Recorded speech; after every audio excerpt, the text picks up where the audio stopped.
WhatsApp guys, welcome back once again. So दोस्तों, आज की कहानी जो एक्सप्लेन करने वाले हैं उसका नाम है फॉलो मी। तो दोस्तों, इस कहानी का जो सस्पेंस है वो आपको हिला कर रख देगा। तो चलिए कहानी की शुरुआत करते हैं। कहानी शुरू होती है और हम एक कोल नाम के आदमी को देखते हैं जो असल में एक इन्फ्लुएंसर होता है जिसे अलग अलग तरह के कारनामे करना काफ़ी पसंद होता है, जिनमें से कुछ कारनामे होते हैं जिंदा कब्र में कैद होना, भूतिया जगहों पर जाना और कुछ स्पाई लड़कियों पर नज़र रखना। वो इन सब चीज़ों को रिकॉर्ड करके अपने यूट्यूब चैनल पर डालता था, जिसे देखने के बाद लोग उसे काफ़ी पसंद भी करते थे।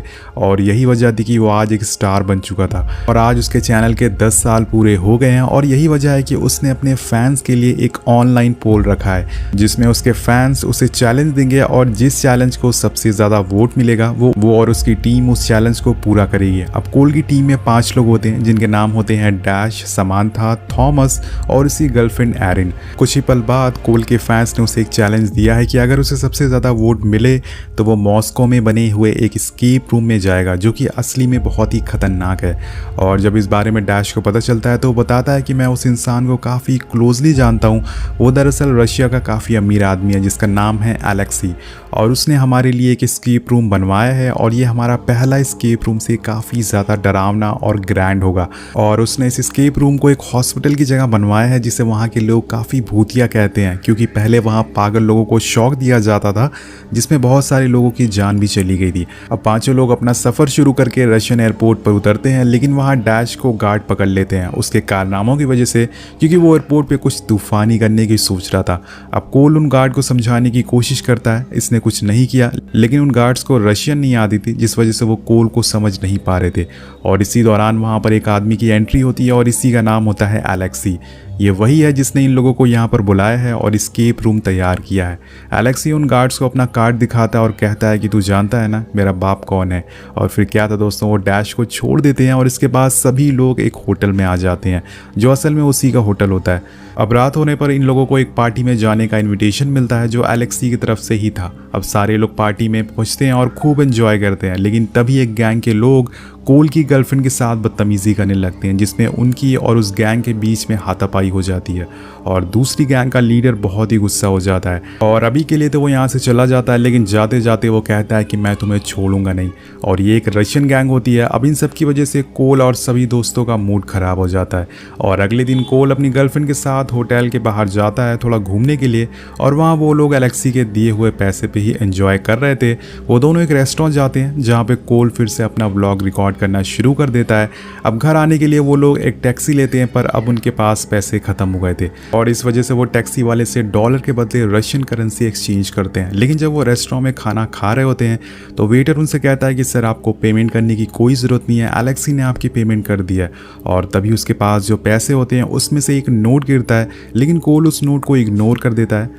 इसके बाद वो दोनों खा पी कर घर पहुँचते हैं और वहाँ उनकी एलेक्सी से मुलाकात होती है जो बताता है कि आज की रात उन्हें चैलेंज की रात है और इस वजह से सारे लोग कार से उस जगह पहुंचते हैं जहां पे ये स्केप रूम बना हुआ था।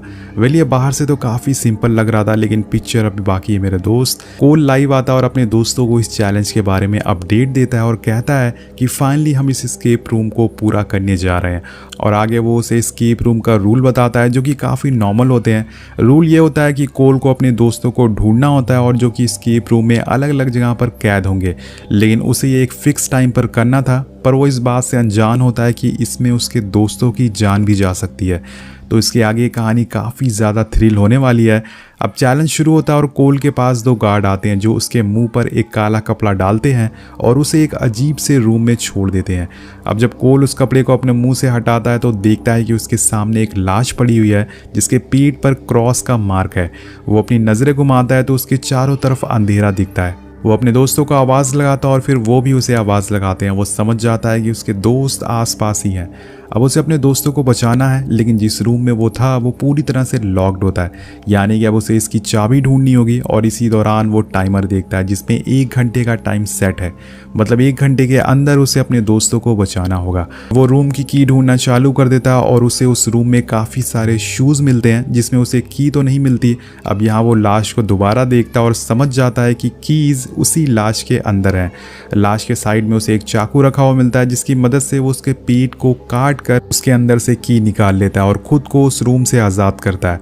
अब वहाँ से निकलने पे वो देखता है कि उसके दोस्त भी उसी तरह के सेल में बंद है, लेकिन वो किसी न किसी मशीन से बंधे हुए हैं। जैसे कि एरिन एक टैंक के अंदर बंद होती है जिसमें किसी भी समय पानी भरना शुरू हो सकता है। थॉमस के हाथ बंधे हुए थे जो धीरे धीरे खींचना शुरू हो रहे थे और समांथा को एक इलेक्ट्रिक चेयर पर बांधा गया था जो कि दिखने में काफ़ी भयानक थी। वहीं डैश एक मम्मी के कॉफिन में बंधा हुआ था जिसमें कि बहुत सारी नुकीले कीली लगी हुई थी जो कि उसकी आंखों के काफ़ी करीब थी। अब कोल को 1 घंटे के अंदर इन सभी को आज़ाद करना है वरना ये मारे जाएंगे। जहां कोल ये गेम आसान समझ रहा था लेकिन अब उसकी हालत ख़राब होने वाली थी।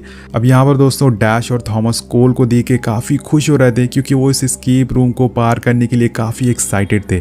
अब थॉमस कोल को बताता है कि जब तुम अपने रूम से फ्री हुए थे तो उसके साथ साथ तुम्हारे साइड वाले 2 और सेल भी अनलॉक्ड हुए थे। क्या पता हो सकता है कि उन्हीं में आगे का रास्ता हो, आगे का क्लू हो हम लोगों को छुड़ाने का। अब ये सुन के कोल भागकर उस सेल में जाता है जहाँ पे उसे कुछ गियर्स पड़े हुए मिलते हैं जिन्हें दीवार पर सेट करना था। अब वो फ़ौरन उन्हें दीवारों पर फिक्स करना चालू कर देता है लेकिन वो गलती से उल्टा लगने लगता है जिसकी वजह से डैश का ट्रैप खींचने लगता है। और वहीं थॉमस की मम्मी वाला जो कॉफिन होता है उसमें जो कील्स होती हैं वो इसकी आंखों के और ज़्यादा करीब आ जाती हैं, लेकिन सही समय पर वो जैसे तैसे करके उन गियर्स को लगा लेता है जिससे कि उसके दोस्त भी छूट जाते हैं। अब बारी आती है समांथा की जिसका ट्रैप सबसे ज़्यादा खतरनाक था। वो एक इलेक्ट्रिक चेयर पर बैठी हुई थी जिससे कुछ ही दूरी पर एक पजल बना हुआ था जिसके अंदर एक मेटल बॉल थी और उन्हें उस मेटालिक बॉल को उस पजल से बिना टच किए हुए सेंटर पर डालना था और अगर वो बॉल उस पजल से टच होगी तो समांथा को जोर का करंट का झटका लगेगा। दोस्तों पहले तो थॉमस को ये सब एक गेम लग रहा होता है इसलिए वो समांथा को परेशान करने के लिए जानबूझकर उस बॉल को पजल से टच करता है, लेकिन जब वो देखता है कि समांथा कुछ ज़्यादा ही तेज चिल्ला रही है तो वो फ़ौरन उस पजल को सॉल्व करता है और उस बॉल को सेंटर तक पहुँचा देता है जिससे कि समांथा आज़ाद हो जाती है। अब दोस्तों सेल शॉक के कारण उसकी हालत काफ़ी ख़राब हो चुकी थी और समांथा बहुत ही गुस्से में बोलती है कि ये कैसा गेम है, मुझे यहाँ से घर जाना है। एलेक्सी ने हमें यहाँ पर फंसा दिया और सभी यहाँ से जाने का डिसाइड करते हैं। अब इसी बीच कोल डैश से एलेक्सी के बारे में पूछता है कि तुम उसे कब से जानते हो, तो वो कहता है कि एलेक्सी से सिर्फ वो 1 हफ्ते पहले मिला था। और दोस्तों ये सुनकर सबके होश उड़ जाते हैं। कोल और उसके दोस्त समझ जाती है कि असल में एक बहुत ही खतरनाक गेम है जिसमें वो लोग फंस चुके हैं और इसी दौरान उन्हें एरिन का ख्याल आता है। वो लोग फ़ौरन उसके पास जाते हैं कि उसका टैंक में अब पानी भरना शुरू हो गया है और उन्हें अब एरिन को निकालने के लिए एक टास्क को पूरा करना होगा। अब उनके पास 2 पानी की बोतल होती है, एक 3 लीटर की और दूसरी 5 लीटर की बोतल, और इन दोनों बोतल को इस तरह से अरेंज करना होता है जिसमें कि उनके पास 4 लीटर का पानी बचा रहे। वेल गाइस वो लोग इसे काफ़ी जल्दी सॉल्व कर लेते हैं, लेकिन इससे सिर्फ एरिन का सेल का गेट ओपन होता है, लेकिन एरिन अभी भी उसी टैंक के अंदर बंधी हुई थी। अब पानी वहाँ पर भरता जा रहा था और ये देखकर कोल बहुत ही ज़्यादा घबरा जाता है। वो चीख कर मदद मांगता है लेकिन एलेक्सी उसकी बात नहीं सुनता। अब वो फौरन एक गियर से उस टैंक के ग्लास को तोड़ने की कोशिश करता है लेकिन वो ग्लास काफ़ी मजबूत होता है। वहीं अब एरिन को अब सांस लेने में दिक्कत हो रही थी और देखते ही देखते एरिन बेहोश हो जाती है, जिसके बाद कोल एक रॉड लेकर आता है और बहुत ही मुश्किलों से उस टैंक के लॉक को तोड़ता है जिससे कि वो बाहर आ सके। अब एरिन बाहर आती है। अब उसकी हालत देख के सभी डर जाते हैं क्योंकि उसकी आंखें बंद हो चुकी थी, पर थोड़ी देर बाद वो होश में आ जाती है, जिसके बाद सारे लोग चैन की सांस लेते हैं।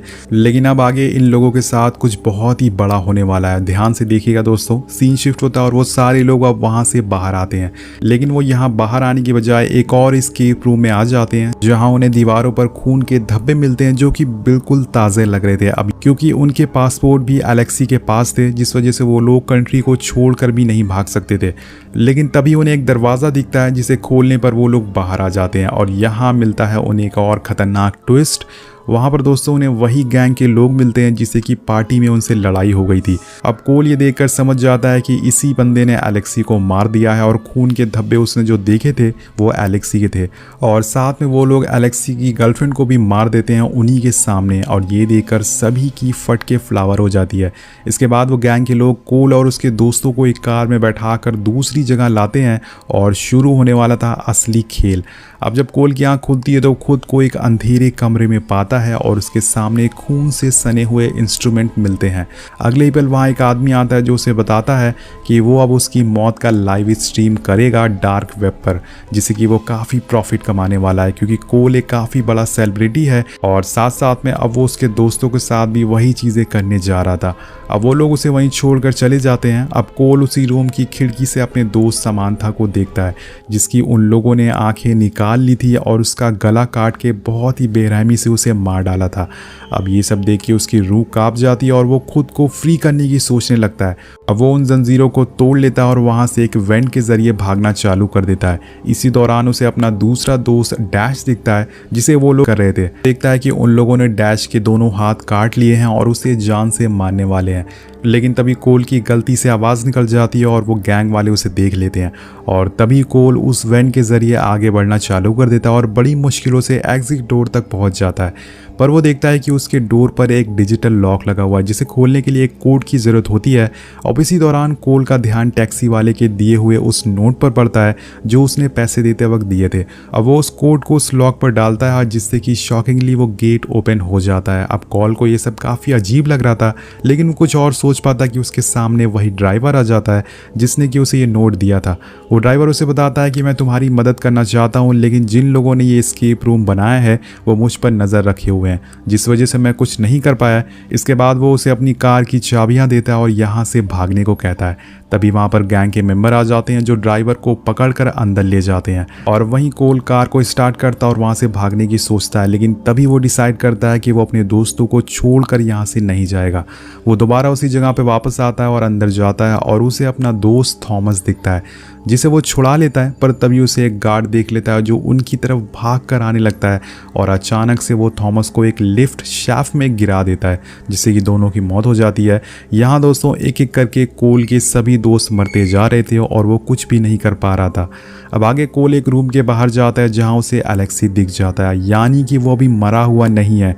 वो समझ जाता है कि इन सब के पीछे ज़रूर उसी का हाथ है और वही इन लोगों का लीडर भी है। वो देखता है कि एलेक्सी के लोगों ने उस ड्राइवर को पकड़ रखा है क्योंकि उसे पता चल चुका था कि कोल यहाँ से भाग चुका है और फिर वो उस ड्राइवर को भी जान से मार देते हैं।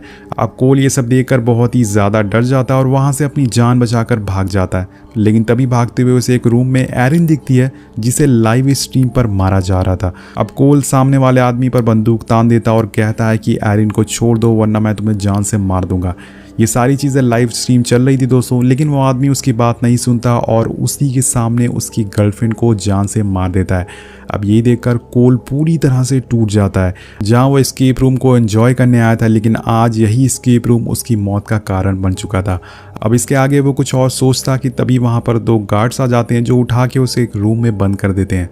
कोल ने अपने सारे दोस्तों को खो दिया था, अगर वो अब यहाँ रहा तो वो खुद की जान से भी हाथ धो देगा, इसीलिए वो वहाँ से भागकर बाहर आ जाता है। लेकिन यहाँ पर हम देखते हैं कि एलेक्सी उसी का इंतजार कर रहा होता है जिसके हाथ में एक फ़ोन था जिसे वो लाइव स्ट्रीम कर रहा था। कोल उसे देखकर अपना आपा खो देता है। अब यहाँ पर दोस्तों एलेक्सी उसे कुछ बताने की कोशिश करता है, लेकिन उसके पहले ही कोल भागते हुए उसके पास जाता है और उसे मार मार कर उसका सर कुचल देता है। वेल दोस्तों, इसके बाद आता है मूवी का सबसे बड़ा रहस्य। उस हॉल में लगे स्क्रीन में हम कोल के सारों दोस्तों को देखते हैं जो कि अभी भी जिंदा होते हैं। जी हाँ दोस्तों, सही सुना आपने, उसके सारे दोस्त अभी भी जिंदा थे और दरअसल ये सब एक प्रैंक था जो कि उसके दोस्तों ने उसके लिए बनाया था, क्योंकि वो कोल के फैंस को उनका आज तक का सबसे बड़ा स्टंट दिखाना चाहते थे। अब ये सारे लोग काफ़ी पहले से इसे प्लान कर रहे थे क्योंकि वो कोल को एक सरप्राइज देना चाहते थे। और दोस्तों, इस एस्केप रूम में जो भी घटनाएं हुई थी वो सब नकली थी, जैसे कि एरिन को गोली मारना वो भी नकली था और थॉमस का हाथ काटना वो भी नकली था। हमने देखा था कि एरिन को एक टैंक में बंद कर दिया, लेकिन बार बार उसे वहां पर ऑक्सीजन दी जा रही थी जिससे कि वो जिंदा रह सके। काफ़ी शौक होता है क्योंकि उसके दोस्त के लिए ये सब एक प्लान था, लेकिन यहाँ कोल ने तो एलेक्सी को जान से मार डाला था और ये सब एक लाइव स्ट्रीम पर हुआ था जिससे कि लाखों लोगों ने देख लिया था। और जब तक कोल को सच्चाई पता चली उसने एलेक्सी को मार दिया था, इस वजह से अब उसका कुछ भी नहीं हो सकता। अब कहानी के आखिर में हमें कुछ सीन दिखाए जाते हैं जहाँ उसके दोस्तों ने ये सब प्लान किया था कि कैसे वो एस्केप रूम को बनाया गया है और कैसे वो कोल को प्रैंक करेंगे। इसी के साथ ये कहानी खत्म हो जाती है। तो ये सस्पेंस थ्रिलर मूवी आपको कैसी लगी नीचे कमेंट करके ज़रूर बताएगा। मिलते हैं आपसे अगली वीडियो में। Thank you so much watching. Peace out.